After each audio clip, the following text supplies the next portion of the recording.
Hello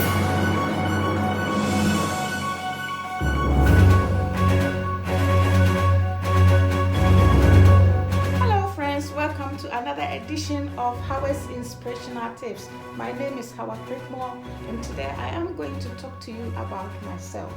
Yes, about myself. Yes, I was born and grew up in Ghana in a poor community. At that time, I and my family did not consider ourselves poor. Why? Because we had food to eat. Breakfast, lunch, and dinner.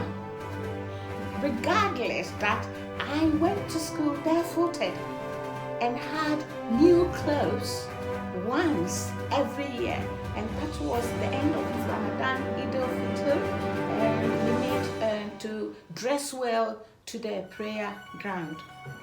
So that was how my childhood was. But I was a happy child because I came from a community that was a loving one. It was a loving one. We were each other's keepers. Happy because we called each other brothers and sisters when we went out of our neighborhood, and would always stick to each other with the outsider. And that was how close we were. My mom could smack the neighbor's child for being naughty, and the parent would rather come to say, "We are grateful for correcting our child for us." So, and during my teenage years, something happened. It was very tragic and it's very sad.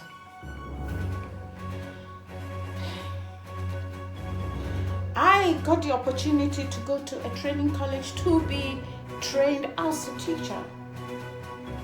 But the girls in my community did not get that opportunity. Maybe because they were not good at school, or partly because their parents couldn't just afford to let them continue their education. They couldn't afford buying food and clothes for them. So at that tender age, they had to go and fend for themselves. And what happened at that time, that was during, what year? That was my teenage years, during the 1980s.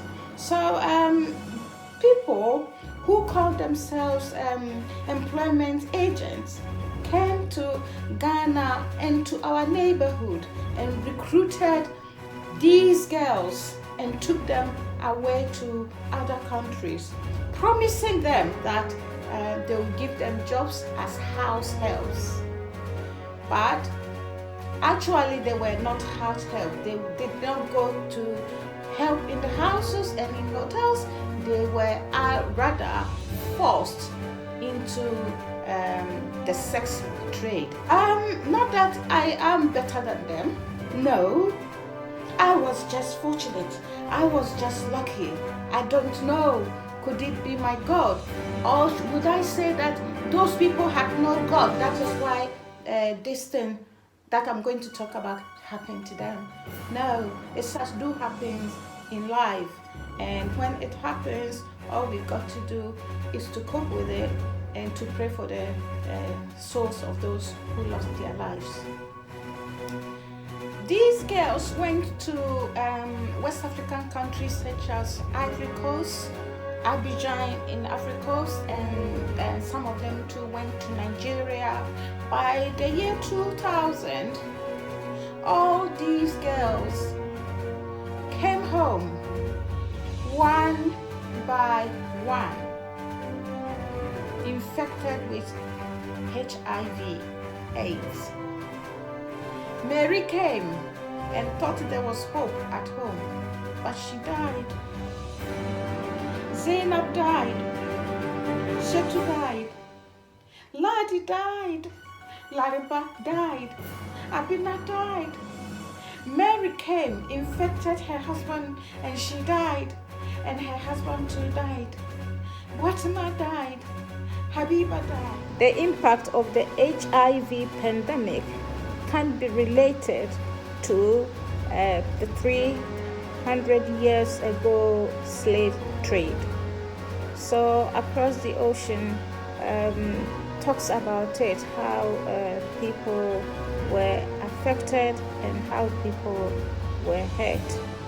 They were dehumanized. But then we now are feeling the pain. They are now gone. So those of us living should not be embittered.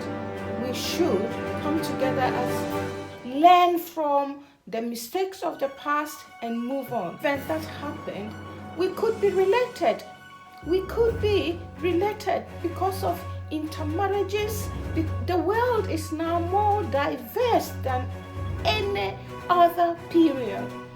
And we have to let things go.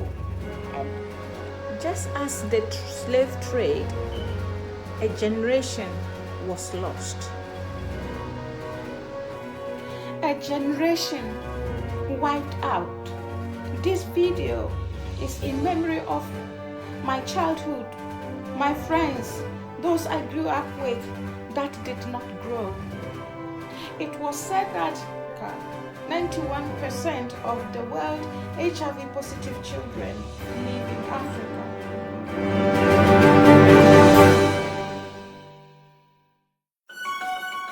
HIV came from, it's believed that it came from Africa itself, that chimpanzee, it came out from chimpanzee, but actually research shows that it was found in USA in the 1980s.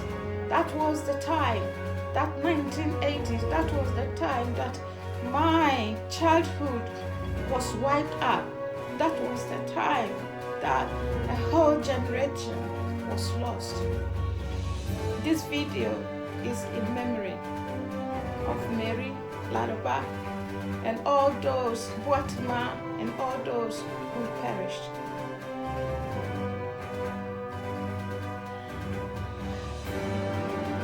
If you like this video, subscribe and share. Thank you, and look out for my other videos. Next time I have an interesting subject to talk about. Thank you. Bye.